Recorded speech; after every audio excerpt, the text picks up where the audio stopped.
ఓహో సారా సాంబయ్య చెప్పిన మాటలు వినవయ్యా, ఓహో సారా సాంబయ్య చెప్పిన మాటలు వినవయ్యా, కళ్ళు సారాయి వల్ల నేడు ఒళ్ళు పుల్లయ్యా, ఓహో సారా సాంబయ్య.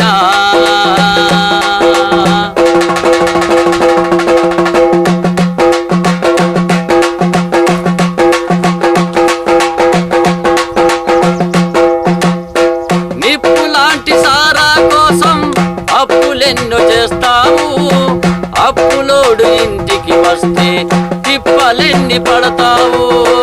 నిప్పులాంటి సారా కోసం అప్పులెన్నో చేస్తావు, అప్పులోడు ఇంటికి వస్తే తిప్పలెన్ని పడతావు. మందును బిగించి కొడతావు, మత్తుగా ఇంటికి వస్తావు, మందును బిగించి కొడతావు,